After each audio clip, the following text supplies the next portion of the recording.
Obrnimo se na afriški rog. Somalijski zunanji minister se je v Kairu srečal s višjim svetovalcem predsednika Trumpa za arabske in afriške zadeve, Masadom Boulosom. Mogadiš je poudaril svoj odnos z Washingtonom v posebej občutljivem trenutku za afriški rog. Izrael je že priznal Somaliland kot neodvisno državo, medtem ko Trumpova administracija za zdaj še naprej podpira ozemeljsko celovitost Somalije. Za Somaliland je vprašanje, ali to srečanje zgolj potrjuje obstoječe stališče ZDA ali pa nakazuje nov ameriški poskus, da ustavi njihovo prizadevanje za širše priznanje. Za nadaljnjo razpravo se nam zdaj pridružuje Said Ibrahim, urednik pri Somaliland Chronicle. Said, lepo, da ste danes z nami na i24 News English. Kako Somaliland razume to srečanje med somalijskim zunanjim ministrom in Masadom Boulom? Kakšen vpogled nam lahko ponudite? Torej, nekaj stvari, pravzaprav ste to zelo lepo uvedli. Somalija dejansko porabi kar precej denarja, ki si ga ne more privoščiti za lobistične dejavnosti.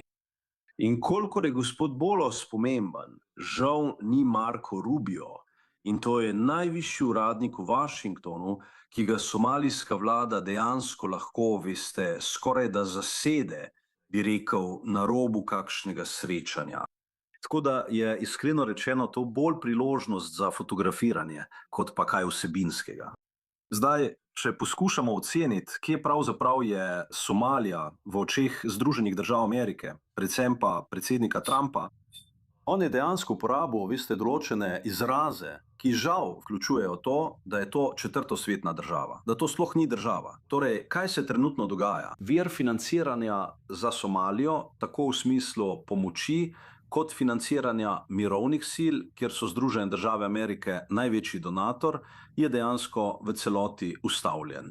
Tako, Somalija počne vse, kar lahko, da bi poskušala znova odpreti ta vir financiranja, da bi se lahko dejansko vrnila v dobre milosti gospoda Trumpa. Ampak rekel bi, da je še prezgodaj in to zagotovo ne pomeni, da so Združene države zdaj na drugačni poti glede Somalije. Če kaj, je to pravzaprav obup, ki se kaže kot diplomacija. No, naj povem, da je prejšnji teden ameriško veleposlaništvo v Somaliji opozorilo na več somalijskih vojakov v uniformah, ki so stopali po ameriški zastavi in jo oskrunili, ter to dejanje obsodilo. Ali bi morale ZDA ponovno razmisliti o svojih odnosih s somalijsko vojsko, če so ti moški res vojaki, kar pa zaenkrat še ni bilo uradno potrjeno?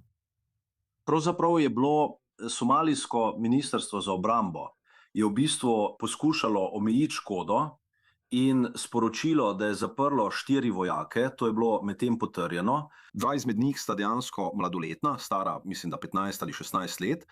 To je povsem druga zgodba, v katero se ne bomo spuščali. Torej, dogaja se nekaj stvari. Združene države so v primeru Somalije dejansko znižale status veleposlaništva, saj niso niti imenovale veleposlanika in imajo le odpravnika poslov. Torej, odnosi niso več taki, kot so bili v času, ko sta bila na oblasti Hillary Clinton in Bidenova administracija, če tako rečem.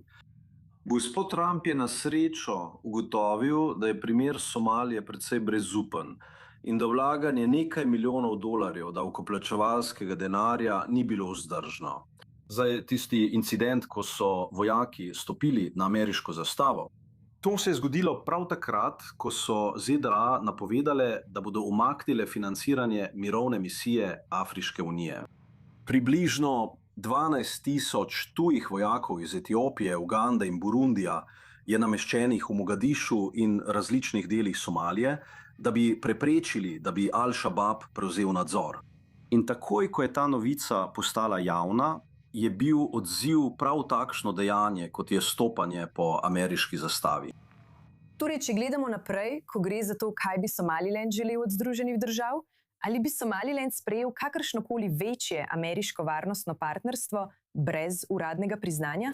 Ali je zdaj priznanje najmanjša cena za kakršnekoli obrambne vezi?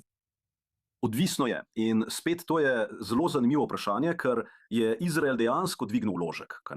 Zdaj, ko je Somaliland priznana država strani članice Združenih narodov, in to je polno diplomatsko priznanje, je to seveda spremenilo računico. ZDA so nekako sodelovale z Somalilandom pri nekaj zadevah, Imeli so res visoke obiske, naprimer poveljnika Afrikoma, tako prejšnji kot novi, ki je pravkar prevzel vodenje, sta oba obiskala Somaliland. In eno področje, ki se pogosto pojavlja v novicah, je pravzaprav baza v Berberiji, ki je bila dana v najem Emiratom. Ta baza zdaj doživlja ogromno preobrazbo v infrastrukturi in drugih stvareh. Tako so na njej celo pristajala velika vojaška letala Združenih držav.